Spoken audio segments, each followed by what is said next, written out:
Hi, I'm glad you could join me. I'm Rick Zanotti, and this is Lectora Live Tutorials, your inside track into Lectora.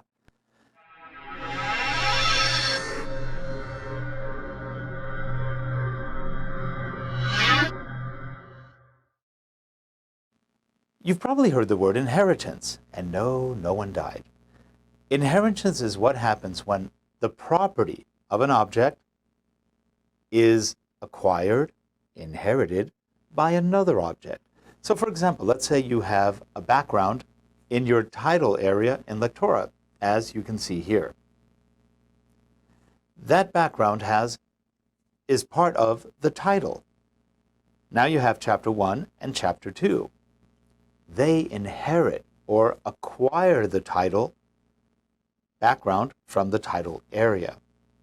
And that's really the whole mystery of inheritance.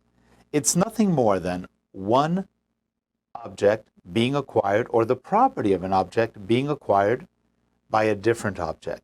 So the title area has a background. Your chapters can have a background as well, but they usually acquire the background, inherit it from the title area.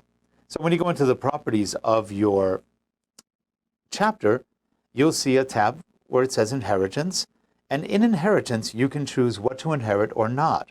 So let's say you don't want that background in that chapter, then you disinherit it. That means don't copy this object into this chapter. Inheritance is nothing more than that.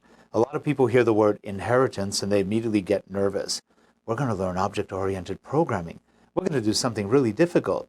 Not really. What you're going to do is just say, I'm inheriting, acquiring, copying that object from the title area into the individual chapters that follow it.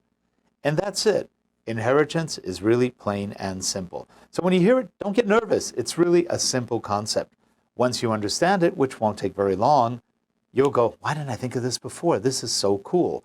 Inheritance is very similar to what PowerPoint calls master slides, but it's a lot more powerful, and it can be also programmatically changed by actions. But we'll talk about that later. So for now, this is part 1 of inheritance. Later, we'll show you how to actually do this. I'm Rick Zanotti for Lectora Live Tutorials. We'll see you next time. Thanks.